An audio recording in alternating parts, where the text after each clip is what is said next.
वकील बहू। जनक पेशे से एक बहुत अच्छी वकील थी, लेकिन कहते हैं ना, बहू कितनी भी बड़ी तोप क्यों ना हो, सास के सामने तो भीगी बिल्ली ही होती है। अरे जनक, क्या बात है?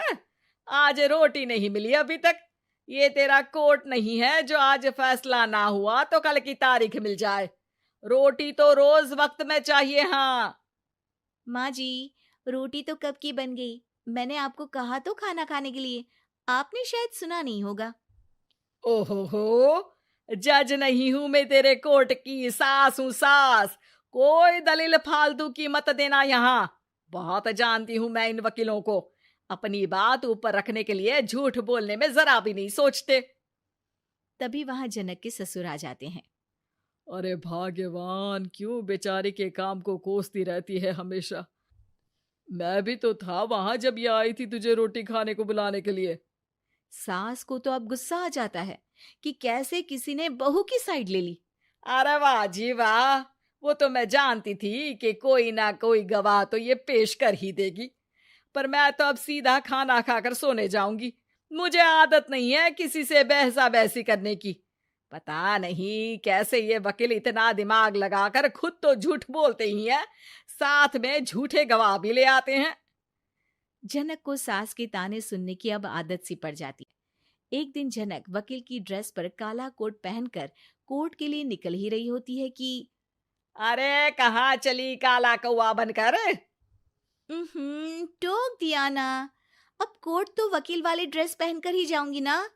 वाह भाई वाह, दामिनी तो मैंने भी देखी है।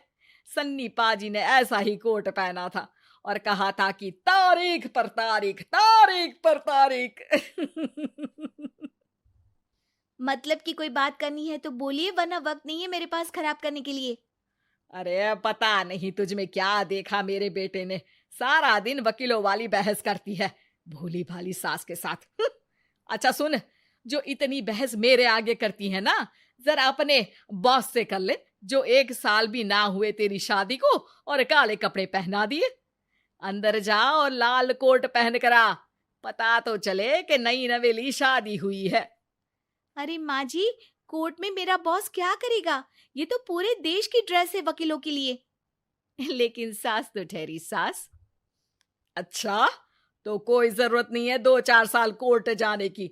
शादी थोड़ी पुरानी हो जाए तब इजाजत दे दूंगी मैं तुझे काले कपड़े पहनने की। अब क्या था, मन मारकर जनक को लाल रंग का कोट पहनकर कोर्ट जाना पड़ता है। उसके जाने के बाद आहा, बढ़िया, ये पूरे देश की ड्रेस की बात करने वाली। अरे पहना दिया ना लाल कोट। अब सास आए दिन या तो जनक को उसके काम का ताना देती, या फिर उसका काम छुड़वा देने की धमकी। तंग आकर एक दिन जनक पति से कहती है, मैं सोच रही हूँ कि कोर्ट जाना बंद ही कर दूं। अरे क्यों यार, इतना अच्छा करियर है, क्यों छोड़ने की सोच रही हो? अरे लाल रंग का कोट पहनकर जाना पड़ता है। हर बात पर सास ताना देती है कि वकील तेज होते हैं, सवाल जवाब करते हैं, झूठी दलीलें देते हैं।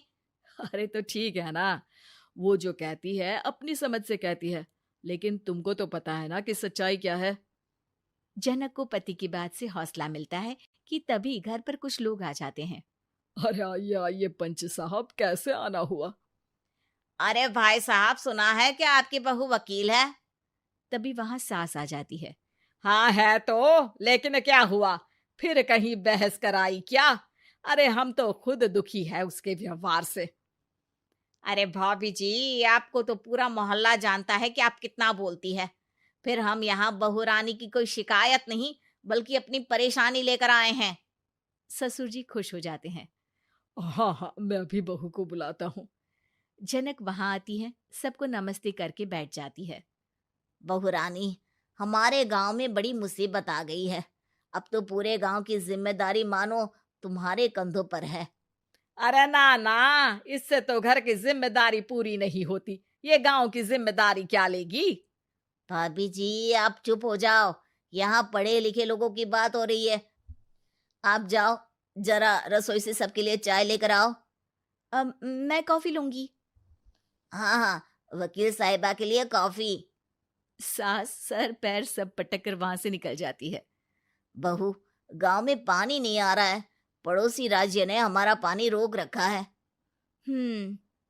इसका मामला तो बड़े कोर्ट में चलेगा पंच जी, लेकिन ऐसा क्यों? वो राज्य हम लोगों से पानी के पैसे मांग रहा है। अब आधे गांव में पानी की सप्लाई खत्म हो गई है बहुरानी। अच्छा पंच साहब, बात गांव की है तो मैं जरूर केस लड़ूंगी। यहाँ एक बार फिर सास की एंट्री हो जाती है। अरे वाह जी वाह, ये काम करवा लो, आप हमारी बहू से बहुत अच्छा करती है। मैं हूं सीधी सादी सास।